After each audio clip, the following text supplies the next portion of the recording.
ఈ బిజినెస్ ఏదైనా మీ ఊర్లో ప్రమోషన్ చేయాలంటే అది సుమన్ టీవీతోనే సాధ్యం. ఇప్పుడే సంప్రదించండి. Welcome to Suman TV. నేను మీ సీతారామరాజు. ఇప్పుడు మన పాలకొల్లోని నిమ్మలవారి వివాహ వేడుకలో ఉన్నామండి.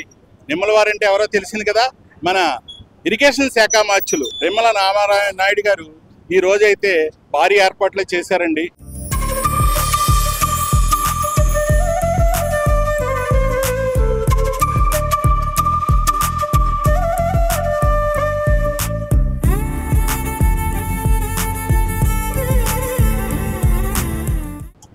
నియోజకవర్గం అంతా కూడా ఈరోజు పెళ్లి సందడితో నిండిపోయింది. ఓ రకంగా చెప్పాలంటే మనం ఇప్పుడు వారి వంటలు చేసే పాకశాల వద్ద ఉన్నామండి. ఈ పాకశాల కూడా ఇది అల్పాహారం మాత్రమే. ఒకసారి దీనికి సంబంధించిన ఇన్ఛార్జ్ ఉన్నారు. ఈ పలహారాలు ఏమేమి అందిస్తున్నారు అనేది ఆయన అడిగి తెలుసుకునే ప్రయత్నం చేద్దాం. ఒకసారి ఆయన దగ్గరికి కూడా వెళదాం. చూడండి, ఇగో గ్రైండర్లు, పిండి రుబ్బటానికే ఎన్ని గ్రైండర్లు ఉన్నాయి చూడండి, చాలా వరకు. ఎందుకంటే ఇంచుమించు 70,000 నుంచి 1,00,000 మంది వరకు వస్తారనే అంచనా ఉంది. ఈ అంచనా మేరకు కూడా వీళ్ళంతా కూడా ఏర్పాట్లు చేస్తున్నారు. ఇన్ని గ్రైండర్లు ఇటు చూస్తే చూడవచ్చు, ఇటు ఉల్లిపాయలు తరికటం, అట్లాగే ఇవన్నీ కూడా చాలా పగడబందీగా చేస్తున్నారు. దీనికి సంబంధించిన ఇన్ఛార్జ్ ఇక్కడ ఉన్నారు. ఆయన అడిగి మరిన్ని వివరాలు తెలుసుకునే ప్రయత్నం అయితే చేద్దాం. మీరేం చేస్తున్నారండి? కుకింగ్ అండి, మొత్తం కుకింగ్ మీరేనా? ఏమేమి రకాలు వండుతున్నారు ఈ రోజు? టిఫిన్ 12 ఐటమ్ ఉంటాయండి. 15 ఐటమ్ ఉంటాయండి. ఓకే, 15 ఐటమ్ కూడా లైవ్ వస్తాయండి. ఏమేమి రకాలండి? పాయకూరం అండి, పొట్టెక్క, రాగిడ్లీ, మొలకల వడ, పెసరపునుకు, గారి, మైసూరు బజ్జి, పూరి, పులక, పన్నీర్ దోశ, మసాలా దోశ, చిట్టి పెసరట్టు, చిట్టి మినపట్టు, పూరి, రావు దోశ. ఎన్ని 13 రకాలు 13 రకాల వంటకాలు మీరు పలహార రూపంలో అందిస్తున్నారు. అవునండి, లైవ్ అండి. అదే మీరు ఎక్కడి నుంచి వచ్చారు sir? Ravulapalem sir, RK tiffins. అదండి, ఆర్కే టిఫిన్స్ వారు అయితే ఇక్కడ పగడబందీగా. మీరేం చేస్తున్నారు ఇక్కడ? మేనేజ్మెంట్ అండి. మేనేజ్మెంట్ అంటే వీరి చేత పని చేయించడం, వర్కర్ల చేత పని చేయించడం అన్ని చేస్తున్నారా సార్? మీరు ఓవరాల్ గా ఈ పలహారశాలకు ఇన్ఛార్జ్ అనుకుంటారు. ఏంటి సార్ ఈ రోజు మీ వివాహం సందర్భంగా మీరు సాయంత్రం చేసే స్పెషల్స్ ఏంటి? ఈ రోజు ఇంచుమించు మన సాయంత్రం 30,000 మంది వస్తారండి టిఫిన్స్ కి. ఓన్లీ టిఫిన్స్ 30,000 మంది. ఓవరాల్ గా భోజనాలకి అయితే 20,000 మంది వస్తారండి. అంటే 50,000 మందికి మీకు రెడీ అవుతున్నారు. ప్లాన్ చేసుకున్నామండి. ఓకే, దాని తగ్గట్టే ఏర్పాట్లు చేసుకున్నామండి. ఓకే, నుంచి కూడా పలహారశాలలు ఇది ఒకటేనండి, ఇంకేమైనా ఉన్నాయా? టోటల్ గా 6 కౌంటర్స్ ఫుడ్ తయారు. అందులో 4 టిఫిన్స్ అండి, 2 భోజనం అండి. ఇది 1, 2 అండి. వచ్చింది 1, 2. ఇంకా తర్వాత 4, 5, 6 అండి. 4, 5 నుంచి ఇక్కడ మేము ప్రత్యేకించి ఒక 15,000 మంది ఇక్కడ నుంచి పంపిస్తామండి. ఓన్లీ టిఫిన్స్ అండి. తద్మాత్ చూస్తుంటే 4, 5 మనకి భోజనాలు అండి. మిగతాన్ని కూడా టిఫిన్స్ టోటల్ ఇక్కడ నుంచి 15,000 మంది పంపుతామండి. ఇక్కడ నుంచి అంతా కూడా మీకు లైవ్ లో పంపిస్తారు. వేడిగా ఆహారం అంతా వేడిగా కూడా తయారు చేస్తామండి. కరెక్ట్ గా స్టార్ట్ అయ్యే 2 అవర్స్ ముందు నుంచి మేము బుకింగ్ చేస్తామండి. అక్కడి నుంచి పంపిస్తామండి. వర్షం వచ్చిన ఇబ్బంది ఏర్పాట్లు కూడా బాగా చేసామండి. అదండి, మొత్తానికైతే నిమ్మల రామానాయుడు గారు కుమార్తె వివాహానికి అయితే ఏర్పాట్లు అయితే చాలా అంగరంగ వైభవంగా చేస్తున్నారని చెప్పాలి. చూడవచ్చు, మనకు చెప్పిన దాన్ని బట్టి చూస్తే అక్కడ కిరాణా సరుకులు అవి కూడా చూడండి, అవన్నీ కూడా స్టాక్ పెట్టేశారు ఎక్కడికక్కడ. ఎందుకంటే అప్పటికప్పుడు ఇబ్బంది లేకుండా ముందు నుంచే ఇవన్నీ కూడా నాణ్యమైన సరుకులన్నీ కూడా ఇక్కడ పెట్టారు. ఇవన్నీ కూడా అతిథుల కోసమేనండి. ఎన్నెన్నో రకాలు మీరు చెప్పారు, ఇప్పుడే చెప్పారు. టిఫిన్ చేసే ఆయన ఆర్కే టిఫిన్స్ రావులపాలెం అని చెప్పారు. ఎన్ని రకాలు? 13 రకాల టిఫిన్స్ అందిస్తున్నారంట. 13 రకాల టిఫిన్లు. ఇక్కడికి వచ్చే టిఫిన్ చేసేవారు చాలా మంది ఉంటారు కాబట్టి వాళ్ళ కోసం కూడా ఇవన్నీ అందిస్తున్నట్టుగా చెప్పారు. మనం ఇంకా ముందుకెళ్ళి ఇంకే ఏర్పాట్లు ఉన్నాయో ఈ వంటలకు సంబంధించి అవి కూడా చూద్దాం. వివాహ వేడుకకు వచ్చే అతిథుల కోసం ఏర్పాట్లు అయితే చాలా అంగరంగ వైభవంగా చేశారని చెప్పాలి. మనం చూస్తున్నది ఇది విఐపి హాల్లో ఇక్కడ పలహారాలు అవన్నీ కూడా చేస్తారు. ఇక్కడ దీనికి సంబంధించి విఐపి హాల్కి సంబంధించి ఇన్ఛార్జ్ విశ్వనాథ్ రాజు గారు ఉన్నారు. ఆయన అడిగి మరిన్ని వివరాలు తెలుసుకుందాం. నమస్కారం అండి. నమస్తే సార్. ఏంటి ఏర్పాట్లు ఎట్లా సాగుతున్నాయి, ఎలా ఉంది ఈ ఏర్పాట్లు ఏంటి? కంటిన్యూగా ఏదో యుద్ధం వస్తే వరద వస్తే ఎలా ఉంటుందో అంత క్లియర్ కట్ గా ప్రతిదీ కూడా అలా క్లారిటీ ఉంది. ప్రతిదానికి లిస్ట్ ఉంది, సిస్టమ్ ఉంది. దేనికి దానికి నిమ్మల రామానాయుడు గారు అంటే ఒక ప్లానింగ్, ఒక సిస్టమ్ ఉంటుంది. ప్లానింగ్ మరో పేరే నిమ్మల రామారాయుడు. అవునండి, అవును. అంతే. అయితే సిస్టమ్ ఇక్కడ ఏంటంటే సార్ ఇప్పుడు ఇక్కడ ఏర్పాట్లు ఏంటి? ఇక్కడ ఒక 3000 మందికి అండి. 3000 మంది విఐపి హాల్ 2 ఇది ఒక 3000 మందికి 2000 మంది టిఫిన్స్, అందులో 18 రకాల టిఫిన్లు, ఇక్కడ భోజనాలు కలిపి అన్ని ఇక్కడ మొత్తం అంతా ఏ టీం కా టీం పోతాయి అందిస్తారు అన్ని కూడా. ఇప్పుడు కిళ్ళికి ఒక టీము, ఐస్ క్రీమ్ ఒక టీము, ఫుడ్ కి ఎక్కడ ఒక టీము, ఇలా ఒక 10. సార్ ఇంతమంది రావాలంటే ఇప్పుడు కాన్స్టిట్యున్సీ అంతా కలిసి పనిచేస్తున్నారా? నాకు చూస్తే చాలా మంది పసుపు చొక్కాలు కనిపిస్తున్నాయి. కాన్స్టిట్యున్సీ అంతా కూడా ఒక కార్యకర్తలు కూడా ఒక ఫ్యామిలీ ఇది ఫ్యామిలీ ఫంక్షన్ తప్ప రామానాయుడు గారి ఫంక్షన్ అనేది కాదు. ఇది తెలుగుదేశం ఇక్కడ ఏదైతే కూటమి ఉందో కూటమి ప్రభుత్వం సంబంధించి ఒక ఫ్యామిలీ పండగ చేస్తారు. అంటే ప్రతి ఒక్కరూ కూడా తమ ఇంటిలో పెళ్లి జరుగుతున్నట్టుగా ఫీల్ అవుతున్నట్టుగా నాకు అనిపించింది. ఎందుకంటే కాన్స్టిట్యున్సీలో రోడ్లో కూడా 50,000 మందికి పోయిన అనేది ఒక వింత. అది ఎంత సిస్టమేటిక్ గా జరుగుతుంది అనేది రామారాయుడు గారి నాయకత్వంలో మీకు క్లారిటీ వచ్చేస్తుంది. మన ఇంట్లో కంటే ఎక్కువ ఇక్కడ ఉండాలి. ఇక్కడ ప్రతి ఒక్కరితో మాట్లాడినప్పుడు అందరూ కూడా ఏంటంటే మన ఈ డ్యూటీ ఆ డ్యూటీ కాదు, ఎవ్రీథింగ్ మందే. మనం ప్రతి ఒక్కరిలో కూడా సక్సెస్ చేయాలి. ఇదైతే విఐపి హాల్, విఐపి హాల్ 2 పక్కదేమో విఐపి 1. ప్రస్తుతం అయితే మనం విఐపి హాల్ 2 ని సందర్శించాము. మనం వివిఐపి కూడా ఒకసారి వెళ్ళి ఇక్కడ ఎవరో ఇన్ఛార్జ్ ఉన్నారు, ఆయన కూడా మాట్లాడించే ప్రయత్నం చేద్దాం. నిమ్మల రామానాయుడు గారి కుమార్తె వివాహ వేడుకలో ఇది వివిఐపి హాల్. ఇది వివిఐపి హాల్లో ఎటువంటి ఏర్పాట్లు చేశారని ఇక్కడ ఇన్ఛార్జ్ ఉన్నారు, ఆయన అడిగి మరిన్ని వివరాలు తెలుసుకుందాం. నమస్కారం అండి. మీ పేరు సార్? నా పేరు పనవడు మావుళ్ళు గారు. ఏర్పాట్లు అయితే చాలా బాగున్నాయి. మేము ఇక్కడ ఇప్పుడు పలహారాలు అవి చూసొచ్చాం. విఐపి 2 కూడా చూసొచ్చాం. ఇది హాల్ అండి. ఇది విఐపి 1, వివిఐపి అంటే ఇందులో సాయంకాలం ఓన్లీ పలహారాల భోజనం కూడా ఉంటుందా? భోజనాలు పలహారాలు రెండు ఉంటాయా? అంటే పూర్తిగా వివిఐపికి కేటాయించారు. ఎంత మంది సరిపడే హాల్ అండి? ఇది సుమారుగా అక్కడ 4 నుంచి 500 మంది వస్తారు. 4 నుంచి 500 మంది వస్తారు. సరిపోతుంది. అలాగే హాల్ నెంబర్ 2 లో కూడా 1015 మంది వస్తారు. 1015 మంది పడతారు. అయితే ఏర్పాట్లన్నీ కూడా ఈవినింగ్ కోసం.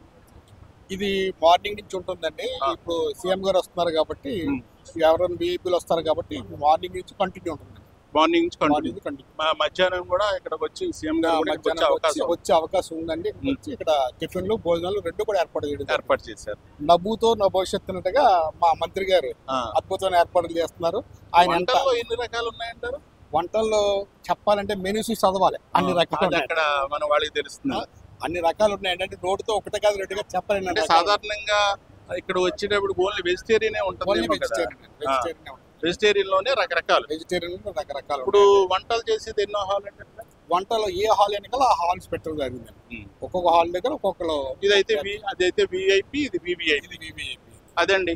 అయితే విఐపి హాల్ మనం సందర్శించా పూర్తిగా అక్కడికి వెళ్ళి సామాన్య ప్రజల వాళ్ళు చేసే అవి కూడా వంటలు చేసే కార్యక్రమం కూడా చూద్దాం. ఇప్పుడు వంటలు తయారే మనం వంటశాలల వరకు వచ్చాం. ఈ వంటశాలలో ఏమేమి తయారవుతున్నాయి, మెనూలో ఎన్ని వంటకాలు ఉన్నాయి, ఈ రోజు 50,000 మందికి నిమ్మల రామానాయుడు గారు ఎంత పసందైన విందును అందిస్తున్నారనే విషయాలు తెలుసుకునే ప్రయత్నం చేద్దాం. ఒకసారి లోపల కూడా వెళ్ళి అవన్నీ చూసే ప్రయత్నం కూడా చేద్దాం. ఈ వంటల కార్యక్రమం సుమారు ఇక్కడి నుంచి అన్ని కూడా పూర్తిగా వంటలేనండి. మీ పేరేంటి సార్? వెంకట సుబ్బరాజు, కోసూరు జిన్నూరు అన్నది. కోసూరు సుబ్బరాజు గారు. అవునండి. నిజంగా అయితే కాన్స్టిట్యున్సీ అంతా కూడా కార్యకర్తలే పెళ్లి పెద్దలే ఇప్పుడు ఇక్కడ ఉన్నట్టుగా అనిపిస్తున్నారు ఓవరాల్ గా. అవునండి. ప్రతి ఒక్కరు కూడా తమ ఇంట్లో పెళ్లి, తమ అమ్మాయి పెళ్లి కింద ఫీల్ అయ్యి సుమారు ఇక్కడ 2,000 మంది కార్యకర్తలు పనిచేస్తున్నారు. తమ ఇంట్లో పెళ్లి కింద పనిచేస్తున్నారు. ఎన్ని రోజుల నుంచి అండి? సుమారు నిన్న నుంచి 15 రోజులు గ్రౌండ్ మీద సుమారు 200-300 మంది గ్రౌండ్ మీద శుభలేఖలు పంచిపెట్టడం కాంచి ఈ పెళ్లి ఏర్పాట్ల గురించి అన్ని పురమాయించుకోవడం, అందరూ కూడా ప్రతి కార్యకర్త తమ ఇంట్లో పెళ్లి కిందే భావించి పెళ్లి చేస్తున్నారు. ఇక్కడ ఏం ఇక్కడ జరిగింది? మొత్తం ఇక్కడ టిఫిన్ కౌంటర్ అండి. మొత్తం 8-9 కౌంటర్లు ఉన్నాయి. మొదట 2 ఇక్కడ టిఫిన్ భోజనం తయారవుతున్నాయండి. చట్నీలు కదా, మసాలా ఉప్మా అండి. అది మసాలా టమాటా చట్నీ అండి. టమాటా చట్నీ గారేస్తున్నారండి. ఆ పొయ్యిలన్నీ మీకు ఇడ్లీ వేస్తారండి. ఏంటి సార్ గారి? ఆవిడ కోసం అండి. ఆవిడ ప్రత్యేకంగా ఆవిడ. తర్వాత ఇక్కడ ఇడ్లీ తయారవుతుందండి. సార్ ఇప్పుడు ఓవరాల్ గా ఇప్పుడు మీకు మెనూ ఎలా ఉందంటారు? మెనూలు ఏమి ఉన్నాయి అంటే టిఫిన్ సెక్షన్ కి వచ్చేవాడికి ఇక్కడ idli, pesarattu, only tiffin section. Idli, pesarattu, మినపట్టు, ఆవడ, పెసర పునుగు, మైసూరు బజ్జీ, మసాలా ఉప్మా ఉంటాయి. తర్వాత ఇక్కడ పొట్టెక్కలు ఇవన్నీ కూడా 13 రకాలు ఉన్నాయి. భోజనానికి సంబంధించి భోజనానికి వస్తే వెజిటబుల్ బిర్యానీ, మళ్ళీ ఒక కలర్ రైస్ రకాలు అంటారు అవి. అయితే మీ వెజిటబుల్ బిర్యానీ, ఒక కలర్ రైస్, పెరుగు చట్నీ, పన్నీర్ కర్రీ, జీడిపప్పు ములక్కాడ, పెసరపునుగు కర్రీ, 2 రకాల దొండకాయ ఫ్రై, 2 రకాల ఫ్రైలు, పూరి, వడ అండ్ బుట్టమిర్చి, క్యారెట్ హల్వా, సాంబార్, అప్పడం, పెరుగు, ఉప్పు, నెయ్యి, రైస్ అండ్ ప్రతి ఒక్కరికి కూడా ఐస్ క్రీమ్, ఫ్రూట్ సాలెడ్, కిల్లి. అంటే మొత్తం ఎన్ని రకాలు వచ్చినాయి? సుమారు 25 రకాల 25 రకాల భోజనంలోకి వస్తాయండి. 13 రకాల టిఫిన్లోకి. అవునండి. తర్వాత వచ్చిన ప్రతి ఒక్క కార్యకర్తకి కొబ్బరి బొండం, ప్రతి ఒక్కరికి ఒక ప్రత్యేకమైన స్టాల్ ఉంది అక్కడ. ప్రత్యేకమైన స్టాల్లో కొబ్బరి బొండం. ఎవరికి ఇబ్బంది లేకుండా అందరు రావడానికి ఒక 5 దారులు, కారు మొత్తం అందరు రావడానికి 2 VIP దారులని. ఎవరు వచ్చి ఆశీర్వదించి భోజనం చేసి వెళ్ళి 40,000 కదా 50,000 మంది వచ్చినా ఎవరికి ఎటువంటి అడ్డు లేకుండా, ఎటువంటి ఆటంకం లేకుండా ప్రతి ఒక్కరు ఫ్రీగా, ప్రశాంతంగా, హ్యాపీగా ఈ రామానాయుడు గారి ఫంక్షన్కి అటెండ్ అయ్యి ఆ పాపను ఆశీర్వదించి ఇక్కడ మేము ఇచ్చే విందుని తీసుకుని చాలా హ్యాపీగా ఇంటికి వెళ్ళే ఏర్పాట్లు జరిగినాయండి. ఇక్కడ ప్రస్తుతం మనం ఇక్కడ వంటలు చేసే కార్యక్రమం, కూరలు వండే చోట్లకు వచ్చాం. అక్కడ కూడా మేస్త్రి ఇక్కడ ఏమేమి వంటలు వండుతున్నారని ఇక్కడ మేస్త్రి గారు ఉన్నారు, ఆయన అడిగి తెలుసుకుందాం. మీరు ఎక్కడి నుంచి వచ్చారు సార్? మేము గుంపారెడ్డి. గుంపర్ అంటే ఎక్కడది? దొడ్డుపేట ఎలమంచిలి మండలం అండి. ఎలమంచిలి అంటే మీరు క్యాటరింగ్? కాదండి, మామూలుగానే మామూలుగానే. ఏంటి మీరు ఇక్కడ ఈ రోజు తయారు చేసే వంటకాలు ఏంటి? మేము ఈ రోజు అండి బూరండి, ఏమంటే స్వీట్, క్యారెట్ హల్వా, ఏమంటే వడ, అప్పడం, బిర్యానీ, కొబ్బరి రైస్, టమాటా ములక్కాడ, జీడిపప్పు, దొండకాయ మసాలా, ఏమంటే దొండకాయ మసాలా, తర్వాత పన్నీరు జీడిపప్పు, తర్వాత పన్నీరు జీడిపప్పు, తర్వాత పెసర పునుగు, జీడిపప్పు. సుమారు ఎన్ని రకాలు ఉన్నాయండి? మేము 18 రకాలండి. 18 రకాలు కూరలే మొత్తం అన్ని రకాలనండి. సాంబార్ తోటి సహా పెరుగు 18 రకాలు వస్తాయండి. 18 రకాలు ఓన్లీ విస్తర మీదకి. అవునండి, విస్తర మీదకే 18 రకాలు. 20 రకాలు వస్తాయంటే అలా 2 స్వీట్లు అవి ఉంటాయి. ఐస్ క్రీమ్ తోటి 20 అండి. వాటితో 20 రకాలు వచ్చాయి. అవునండి. అది మొత్తానికి అయితే చాలా పసందుగా మీరు వంటకాలు చేస్తున్నారు. తినేవాళ్ళు మరి ఎంతమంది వస్తారు? 50,000 మంది ఉంటారంటారా? 50,000 మందికి వండుతున్నారా? అంతేనా? ఓకే. ఇక్కడ కూడా చూడవచ్చు చాలా మంది మహిళలు. అటు చూస్తే మనకి ఈ వంటకాలకు సంబంధించి చిక్కుడుకాయ కర్రీ అనుకుంటా, దొండకాయ ఫ్రై, అలాగే ఇక్కడ క్యారెట్లు, ములక్కాళ్ళు. అబ్బాబ్బాబ్బా, ఈ వంటకాలు చూస్తుంటే ఇప్పుడే నాకు నోరూరుతున్నది. మొత్తానికైతే నా రామానాయుడు గారి వివాహ వేడుకలో సాయంకాలం డిన్నర్ కోసం చాలా మంది ఆతృత ఎదురు చూస్తున్నారు. ఎటువంటి రకాలు పెడతారు, ఎలాంటి రకాలు వడ్డిస్తారు అని చాలా ఆతృతగా ఉన్నారు. వాళ్ళంతా ఆతృత తీరాలంటే కొద్ది సమయం ఆగాల్సిందే, ఈ రుచులన్నీ చూడాల్సిందే. మొత్తానికి ఇప్పుడు మనకి మేస్త్రి గారు చెప్పారు ఇక్కడే 18 రకాలు ఉన్నాయంట. అంటే ఇంకా కలిసే రకాలు కూడా చాలా ఉంటాయి. నిమ్మల వారి స్పెషల్ ఏంటిది? నిమ్మలవారి స్పెషల్ పునుగు. ఏంటి చిన్నగా అంత చాలా చల్ల పునుగులా రావాలండి మరి మోడల్ అంతే. మోడలా? మీరు ఎక్కడి నుంచి వచ్చారు? పాలకొల్లు అండి. పాలకొల్లు స్పెషల్ అండి. అబ్బా, ఏంటండి దీనికి టిఫినా లేకపోతే భోజనం మీదుగా? పెసర పునుగు ములక్కాడ కర్రీ అండి. ఓహో, పెసర పునుగు కర్రీ స్పెషల్ అంటారు. ఇది స్పెషల్ అండి. క్యారెట్ హల్వా, ఇది కూడా పాలకొల్లు స్పెషలే. Carrot dry fruit halwa. ఇది క్యారెట్ డ్రై ఫ్రూట్స్. ఈ పక్కన సాంబార్ ఉందండు, ఆంధ్రా సాంబార్. ఒకసారి కలపండి. ఏమేమి వేసారండి ఇందులో? ఇంత గుమగుమలాడిపోతున్నది. ఆల్మోస్ట్ అంటే ఏమేమి వేసారు? నవరత్నాలు టైప్. అబ్బో, తెలుగుదేశం నవరత్నాలు వైసీపీ కాదండి, తెలుగుదేశమేనా? ఏమేమి వేసారు? ఆనపకాయ అండి, ములక్కాడ, దొండకాయ, టమాటా, ఉల్లిపాయ, పచ్చిమిర్చి, క్యారెట్, ఇవన్నీ 20 రకాలు ఉంటాయి. వీటన్నిటితో పాటు ఇంకేం వేసారు? చింతపండు బెల్లం, ఇవి కాకుండా ఇంకోటి కూడా వేసారు ఇక్కడ. రామానాయుడు గారు ఆత్మీయ బిందు. రామానాయుడు గారు ఆత్మీయ బిందు కూడా ఇందులో కలిపారు. అవునా? బూరెలు అంటే తెలియని వారు లేరండి. ఎందుకంటే దీపావళి దగ్గర పడుతుంది. అందరి ఇళ్లలో కూడా బూరెలు ఉంటాయి. అయితే ఇక్కడ ముందుగానే ఇక్కడ దీపావళి వచ్చేసిందని చెప్పాలి. రామానాయుడు గారి ఇంట్లో వివాహం కదా, ముందుగానే. అమ్మా, మీరు ఎక్కడి నుంచి వచ్చారమ్మా? ఆచంట. ఓన్లీ బూరెలు స్పెషల్ అంతే. ఏం బూర అమ్మేది? రాజుల బూరి. ఏమ్మా? సాయి పిండి పూరి అండి, రాజుల స్పెషల్ పూరి అండి అది. రాజుల స్పెషల్ పూరి, సాయి పిండి పూరి. అవునండి. ఈ రాజులే తినాలా ఇంకా అందరూ తింటారు కానీ రాజుల పూర్వం నుంచి వచ్చిన ఆనమాయండి వాళ్ళకి. ఆనమాయి. ఓహో, రాజుల పూరి అని పేరు, దీని పేరు. అవునండి. సాయి పిండితో వండారు. సాయి పిండితో పూరి. చూడండి ఎంత గుమగుమలాడిపోతున్నదో. నిజంగా అయితే బూరెలు అయితే చాలా బాగున్నాయండి. ఇక్కడ కూరలు కూడా ఎటువంటి వంటకాలు తయారు చేస్తున్నారు అనేది కూడా మనం చూద్దాం. ఇక్కడ పూర్ణం, బూరెలకు సంబంధించిన పూర్ణం ఇది. అట్లాగే లోపలికి వెళ్ళి మనం ఏమేమి చేస్తున్నారు అనేది ఇక్కడ ఇన్ఛార్జ్ ఎవరు ఉన్నారు. ఇక్కడ కూడా ఇదేం కూర అండి? ఏం పచ్చడి? టమాటా పచ్చడి. టమాటా పచ్చడి.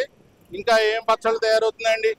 జీడిపప్పు హలవా, జీడిపప్పు క్యారెట్ హల్వా స్వీట్ కూడా తయారైంది. ఇక్కడ స్వీట్ తయారవుతుంది. అది పరిస్థితి. అయితే ఇక్కడ చూడవచ్చు. ఇక్కడ కూడా మనకి చాలా మంది, ఇక్కడ కూడా చాలా మహిళలు కూడా చాలా ఇచ్చారు. ఇదేంటమ్మా చేసేది? క్యారెట్ హల్వా కోసం చేస్తున్నారా? వీరంతా కూడా చాలా బిజీగా ఉన్నారు. సాయంత్రం చేసే వంటకాల కోసం వీరంతా కూడా ఏర్పాట్లు చేస్తున్నారు. మొత్తానికైతే రామానాయుడు గారి విందులో చాలా రకాలైతే వంటకాలు, 20 రకాల వరకు వంటకాలు తయారవుతున్నాయి. నిమ్మల రామానాయుడు గారి కుమార్తె వివాహానికి ఎంత అంగరంగ వైభవంగా జరుగుతుందో మీరు ఇప్పటి వరకు విజువల్స్ లో చూశారు. ఎన్ని వంటకాలు తయారవుతున్నాయి, సుమారు 20 రకాల వంటలు అయితే విస్తరపైకి తయారవుతుండగా, మరోవైపు టిఫిన్స్ రూపంలో కూడా 13 రకాల వంటలు.